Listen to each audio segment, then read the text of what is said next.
नमस्कार दोस्तों, मैं हूँ ऋचा सिन्हा, एक बिहारन और मेरे चैनल पे आप सभी का स्वागत है। तो दोस्तों, कैसे हैं आप सब? ये बताने के लिए जल्दी से मेरे कमेंट बॉक्स में जय माता दी लिख दीजिए। माता रानी आप सभी की सारी मनोकामनाएं पूर्ण करें। दोस्तों, आज हम बात करने वाले हैं वट सावित्री व्रत से संबंधित। वट सावित्री व्रत को सुहागिन महिलाएं अपने पति की लंबी आयु और सुखी वैवाहिक जीवन की मनोकामना से करती हैं। वट सावित्री व्रत को करने से सुख, समृद्धि और संपूर्ण सौभाग्य की प्राप्ति होती है। तो आज हम बात करेंगे कि इस साल वट सावित्री का व्रत किस दिन किया जाएगा, तिथि और मुहूर्त क्या होगा, वट सावित्री व्रत में आपको किन सामग्रियों की आवश्यकता होगी। इस व्रत में सामग्रियों का विशेष महत्व होता है। साथ ही जैसा कि आज की परिस्थिति चल रही है, बाजार खुले नहीं है, सामान उपलब्ध नहीं है, आप घर से बाहर नहीं जा सकते या वट वृक्ष उपलब्ध नहीं है, तो आप किस प्रकार से घर में रहते हुए इस पूजा को संपन्न कर सकते हैं। वट सावित्री व्रत की पूजा की विधि और नियम क्या है, तो चलिए शुरू करते हैं। इससे पहले अगर आपने अभी तक मेरे चैनल को सब्सक्राइब नहीं किया है तो इस प्रकार के तमाम ज्ञानवर्धक जानकारियों के लिए आप मेरे चैनल को सब्सक्राइब कर लीजिए। वीडियो अच्छा लगता है तो लाइक कर दीजिए और फैमिली एंड फ्रेंड्स के साथ शेयर कर दीजिए। दोस्तों, वट सावित्री का व्रत हमारे हिंदू धर्म में सुहागिन महिलाओं के लिए अत्यधिक महत्वपूर्ण व्रत होता है। इस व्रत को सभी सुहागिन महिलाएं अपने पति की लंबी आयु, सुखी वैवाहिक जीवन, घर में सुख, समृद्धि और संपूर्ण सौभाग्य की प्राप्ति की मनोकामना से करती हैं। दोस्तों, दक्षिण भारत में यह व्रत ज्येष्ठ माह की पूर्णिमा के दिन किया जाता है और उत्तर भारत में यह व्रत ज्येष्ठ माह की अमावस्या को किया जाता है। परंतु वट सावित्री व्रत की पूजा विधि दोनों जगहों पर समान ही होती है। वट सावित्री व्रत की महत्ता और महिमा का उल्लेख हमारे कई धर्म ग्रंथों और पुराणों जैसे स्कंद पुराण, भविष्योत्तर पुराण, महाभारत आदि में भी मिलता है। दोस्तों, हिंदू पौराणिक कथाओं के अनुसार यह माना जाता है कि वट का पेड़ त्रिमूर्ति को दर्शाता है, साथ ही यह दीर्घायु का भी प्रतीक है, जिसका अर्थ है भगवान विष्णु, भगवान ब्रह्मा और भगवान शिव का प्रतीक होना। इस प्रकार मान्यता है कि बरगद के पेड़ के नीचे बैठ करके पूजन, व्रत और कथा करने से व्रती की संपूर्ण मनोकामनाएं पूर्ण होती हैं। दोस्तों, वट सावित्री का व्रत महिलाएं अपने परिवार के रीति रिवाज के अनुसार करती है। हर घर में जो सास होती है वही अपनी बहुओं को बताती है कि उन्हें यह व्रत किस प्रकार से करना है, किन नियमों का पालन करना है। परंतु इस व्रत की महत्ता और आधारभूत नियम जो है वो हर जगह समान ही होते हैं। अगर आप इस व्रत को पहली बार कर रही हैं या आपके परिवार में कोई बताने वाला नहीं है तो आप इस वीडियो में बताए गए नियम अनुसार इस व्रत को कर सकती हैं। तो दोस्तों, सर्वप्रथम हम जान लेते हैं कि वट सावित्री व्रत करने की पूजा की विधि और नियम क्या है। दोस्तों, नियमों का पालन आपको एक दिन पहले से करना चाहिए। मैं हमेशा बताती हूँ, कोई भी व्रत करें एक दिन पहले ही सर धो के नहा ले और शुद्ध हो जाए। एक दिन पहले से ही सात्विक भोजन करें, अपने व्यवहार को भी सात्विक रखें। दूसरे दिन जिस दिन व्रत है उस दिन सुबह सवेरे जल्दी उठ के स्नान आदि से निवृत्त हो ले, साफ स्वच्छ वस्त्र धारण करें। वट सावित्री व्रत सुहागन महिलाओं का व्रत है, तो इस दिन आपको 16 श्रृंगार करने होते हैं। कई लोग इस व्रत में अपने शादी का जोड़ा पहनते हैं। अगर आप शादी का जोड़ा नहीं पहन रहे हैं तो भी आप लाल या पीले रंग के वस्त्र धारण करें। कई जगहों पे नए कपड़े भी पहने जाते हैं। जो भी वस्त्र आप पहने वो शुद्ध और पवित्र होना चाहिए। 16 श्रृंगार करें। अगर संभव है आपके पास नई चूड़ी है तो चूड़ी जरूर बदलें। सिंदूर लगाएं। इस दिन जो है वो पीले रंग के या जो नारंगी रंग के सिंदूर आते हैं उसको लगाने का विधान है। बिंदी लगाएं, महावर लगाएं, नेल पॉलिश लगाएं, मेहंदी भी लगा सकते हैं। मेहंदी आप एक दिन पहले ही लगा लें तो बेहतर है, क्योंकि इस दिन पूजा होता है, प्रसाद बनाना होता है, कई काम होते हैं। इस प्रकार से 16 श्रृंगार करके तैयार होके सबसे पहले आपके घर में जो आपसे बड़े हैं उनके पांव छुएं और आशीर्वाद लें। किसी भी व्रत की शुरुआत और समापन हमेशा अपने बड़ों के आशीर्वाद के साथ ही करना चाहिए। इससे व्रत का श्रेष्ठ फल प्राप्त होता है। इसके बाद अब आपका जहाँ पे पूजा स्थल है, आप रोज़ जिस प्रकार से घर में पूजा करती हैं सभी देवी देवताओं की उस प्रकार से पूजा करें। साथ ही वहाँ पे आप वट सावित्री व्रत करने का संकल्प लें। हाथ में थोड़े से अक्षत, गंगा जल, फूल, 1 रुपये का सिक्का लेकर के आप वट सावित्री व्रत करने का संकल्प लें। साथ ही अपनी मंगल कामना भी कहेंगे और इस प्रकार संकल्प लेने के पश्चात हाथ में ली हुई सभी सामग्री भगवान विष्णु के फोटो या मूर्ति हो उसके आगे रख दे। दोस्तों, वट सावित्री के व्रत में काले चने का बहुत ही महत्व होता है, तो 1 रात पहले आप काले चने भिगोने के लिए अवश्य रख दें। इसका पूजा में उपयोग होता है। अब दोस्तों, अब आपको पूजा की तैयारी कर लेनी है। सबसे पहले आप ऐपन तैयार कर ले। ऐपन के लिए पानी में थोड़े से चावल के आटे मिला करके उसमें थोड़ी सी हल्दी मिला करके ऐपन तैयार हो जाती है। अगर चावल का आटा नहीं है तो आप थोड़े से चावल को रात में भिगोने डाल दें और उसके बाद सुबह में उसको पीस के उसमें थोड़ी सी हल्दी और पानी के साथ आपका ऐपन तैयार हो जाता है। इसके अलावा दोस्तों, हम रोज़ की पूजा में जिन पूजा सामग्रियों का उपयोग करते हैं उनकी ज़रूरत होगी, जैसे कि धूप, दीप, पुष्प और रोड़ी, चंदन, सिंदूर। इसके साथ ही एक आप आटे का बड़ा सा दीपक बना लें, चौमुखा दीपक बना लें। शुद्ध घी ले लें दीपक जलाने के लिए, 1 माचिस ले लें। आपको कच्चे सूते की ज़रूरत होगी, इसको थोड़ी अधिक मात्रा में रखें। कच्चे सूते का माला भी बनाते हैं। कच्चा सूता बरगद के पेड़ में भी परिक्रमा करते हुए लपेटी जाती है। अब प्रसाद में आपको क्या लेना है दोस्तों, हर घर में पारिवारिक परंपरा के अनुसार थोड़े थोड़े अलग प्रसाद बनते हैं, परंतु सामान्य रूप से जो है वो काले चने, भीगे हुए काले चने, पूड़ियाँ, 5 तरह के फल जो है उपयोग में लाए जाते हैं। बरगद फल भी बनाए जाते हैं। बरगद फल बनाने के लिए दोस्तों आटे में गुड़, थोड़े से मैन यानी कि घी डाल करके आटे को गूंद लिया जाता है। उनकी छोटी छोटी बरगद फल के आकार की गोलियां बनाई जाती हैं और उनको तल लिया जाता है। इस प्रकार से बरगद फल तैयार हो जाते हैं। कई लोग पुए भी बनाते हैं। 5 तरह के फल लेते हैं। इसके अलावा अगर आप कोई मिठाई रखना चाहते हैं वो भी रख सकते हैं। इसके अलावा जो एक दूसरी महत्वपूर्ण चीज़ है वो है बांस का पंखा। इसमें बांस का पंखा लेना आवश्यक माना जाता है, परंतु अगर किन्हीं कारणवश जैसे कि अभी स्थिति चल रही है बांस का पंखा नहीं मिल पाता है तो आप कोई सा भी पंखा बना सकते हैं या फिर आप घर में कागज़ से एक पंखा तैयार कर लें। इसके अलावा दोस्तों आपको पूजा में सुहाग अर्थात श्रृंगार की सामग्रियों की आवश्यकता होती है। इस समय जितनी भी सुहाग सामग्री आपको उपलब्ध है आप बिल्कुल नए लाएं। जैसे कि 5 चीज़ें कम से कम सुहाग सामग्री में अत्यधिक महत्वपूर्ण मानी जाती हैं, जैसे कि चूड़ी, बिंदी, सिंदूर, बिछिया, महावर। ये 5 चीज़ें आप कम से कम पूजा में ज़रूर रखें। कई लोग 2-2 चढ़ाते हैं ताकि वो एक दान कर सके पंडिताइन को और एक अपने पास रख सके। अगर आप एक चढ़ाते हैं तो उसमें से कुछ चीज़ें आप पंडिताइन को दान कर सकते हैं, कुछ आप अपने उपयोग के लिए भी रख सकते हैं।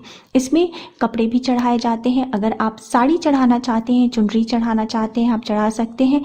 अगर आप सारी चुनरी नहीं चढ़ा पा रहे हैं तो कम से कम एक ब्लाउज का पीस ही ज़रूर चढ़ाएं। उसको आप पंडिताइन को दान भी कर सकते हैं या फिर आप अपने उपयोग के लिए भी रख सकते हैं। दोस्तों, सुहाग की सामग्रियों के दान का अत्यधिक महत्व होता है। कहा जाता है कि जिन चीज़ों को आप जितना ज़्यादा दान करते हैं आपके जीवन में उन चीज़ों की अधिकता होती है। तो अगर आप सुहाग की सामग्रियों का दान करते हैं तो उसकी अधिकता आपके जीवन में बढ़ती है, अर्थात आपका सुहाग बढ़ता है। अगर दोस्तों आपको सारी सुहाग की सामग्री उपलब्ध नहीं हो पा रही है तो जो उपलब्ध है आप उसको ले लें और कुछ पैसे अर्थात दक्षिणा सुहाग सामग्री के नाम से आप अर्पित करें और वही पैसे आप पंडिताइन को सुहाग सामग्री के लिए दान रूप में दे सकते हैं। इसके अलावा दोस्तों जब भी आप बरगद के वृक्ष के नीचे पूजा करने जाती हैं आपको गणेश जी की एक मूर्ति या फोटो या फिर प्रतीक रूप में आप एक सुपारी में मौली लपेट के गणेश जी के प्रतीक के रूप में ज़रूर लेते जाएं, क्योंकि सर्वप्रथम भगवान श्री गणेश की पूजा की जाती है। और पान के पत्ते थोड़े से ले लें, सुपारी, लौंग, इलायची ले लें। इसके अलावा आपको बरगद के पेड़ के पत्तों की ज़रूरत होती है। बरगद के पेड़ के पत्तों को गहने के रूप में धारण किया जाता है। तो बरगद के पेड़ के पत्ते आप अपने जूड़े में या चोटी में आप लगा सकती हैं। उसको 24 घंटे लगाए रहना होता है। और आपको दोस्तों व्रत खोलने के लिए बरगद के वृक्ष की बॉडी की ज़रूरत होगी। तो वृक्ष की जो लाल रंग की कलियां होती हैं उसको भी आप अपने पास रख लें दोस्तों। इसकी आपको ज़रूरत पूजा के बाद व्रत खोलते वक्त पड़ेगी। और एक लोटे में आप गंगा जल ले लें पूजा के लिए। साथ ही आप व्रत खोलते वक्त आपको भी पानी की ज़रूरत पड़ेगी, तो एक बॉटल में जो है शुद्ध पीने का जल ले लें। इन सब चीज़ों को परात में इकट्ठा करके आप बरगद के वृक्ष के नीचे पूजा के लिए प्रस्थान करें।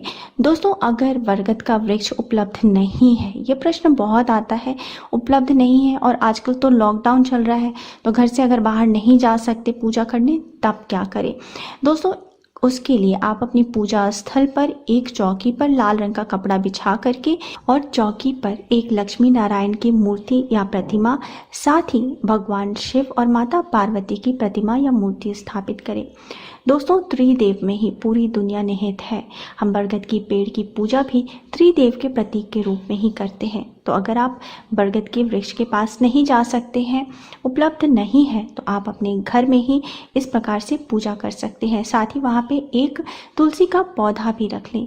अगर उपलब्ध है तो एक बरगद के पेड़ की टहनी आप तोड़ के मंगवा सकते हैं, उसको एक गमले में लगा लें और उसकी पूजा भी आप घर में इसी प्रकार से कर सकते हैं। कई लोग ऐसा कहते हैं कि उन्हें बरगद के वृक्ष की टहनी या छोटा पौधा भी नहीं मिल पा रहा, नहीं उपलब्ध हो पा रहा, फॉरेन में रहते हैं या किसी ऐसी जगह रहते हैं, तो आप बरगद के वृक्ष का एक कार्डबोर्ड पे, एक पेपर पे फ़ोटो बना सकते हैं और उसकी आप पूजा कर सकते हैं। जिस प्रकार से हम देवताओं की, भगवान जी की पूजा उनके फ़ोटो की करते हैं, उसी प्रकार से अब दोस्तों आप घर पे पूजा कर रहे हैं या फिर आप वट वृक्ष के नीचे पूजा कर रहे हैं, वहाँ पे आप एक ऐपन से रंगोली बना लें।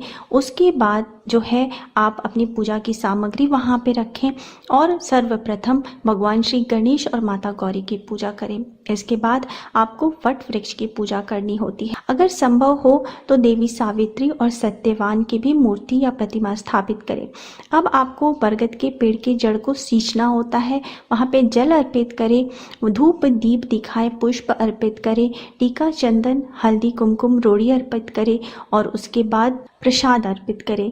दोस्तों, बरगद फल और पूड़ियाँ या फिर पुआ जो भी आप चढ़ाती हैं वो 24-24 बनाए जाते हैं। 12 जो है वो बरगद वृक्ष को अर्पित की जाते हैं और 12 जो है अपने पारण के लिए और प्रसाद रूप में बांटने के लिए रखे जाते हैं। साथ ही जो सुहाग की सामग्री आप लेके आए हैं वो माता सावित्री का ध्यान करते हुए उन्हें अर्पित करें। आटे का एक दीपक बनाया है, जब तक आप पूजा करें या पूजा के बाद भी वो दीपक वहाँ पे जलते रहना चाहिए। इसके बाद बरगद के वृक्ष की परिक्रमा की जाती है। आप जो सूता लेके गए हैं उसको बरगद के वृक्ष के चारों ओर लपेटते हुए परिक्रमा करनी होती है। दोस्तों, आप 5, 11, 21, 51 या 108 बार परिक्रमा कर सकते हैं। सर्वश्रेष्ठ 108 बार परिक्रमा मानी जाती है। परिक्रमा करते हुए भगवान का ध्यान करते रहें, अपनी मंगल कामना कहते रहें, भगवान से प्रार्थना करते रहें।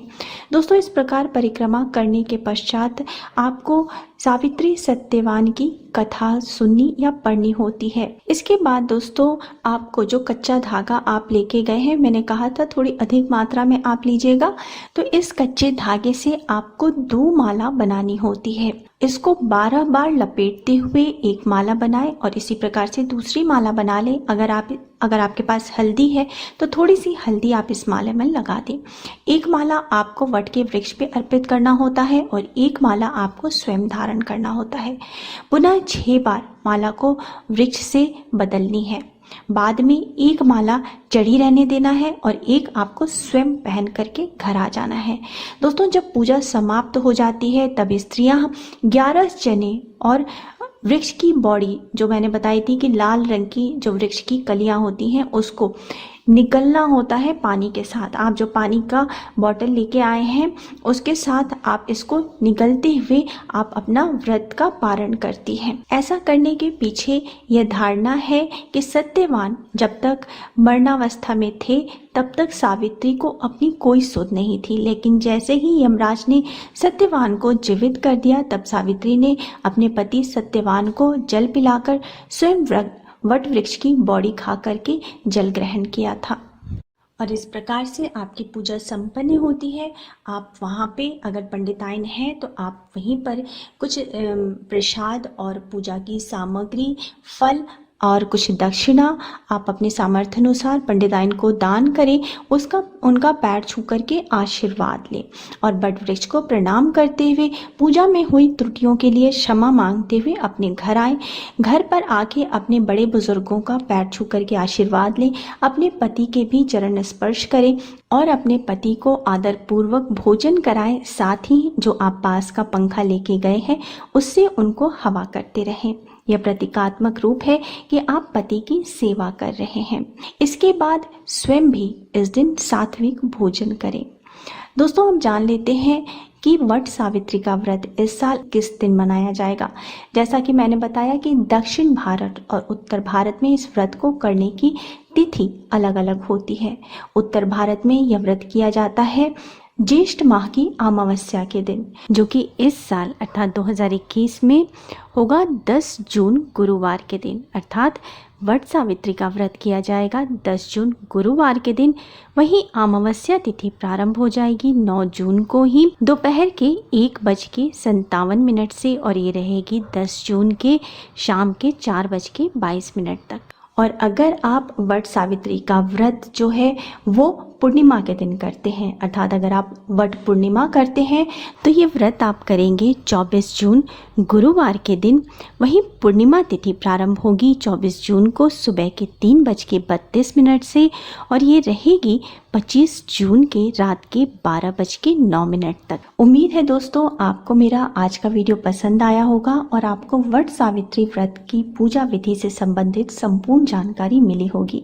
अगर मेरा वीडियो अच्छा लगा है तो वीडियो को लाइक कर दीजिए, फैमिली एंड फ्रेंड्स के साथ शेयर कर दीजिए और मेरे चैनल को सब्सक्राइब करना मत भूलिए। अब मिलते हैं नेक्स्ट वीडियो में, तब तक स्वस्थ रहिए, सुरक्षित रहिए। जय माता दी।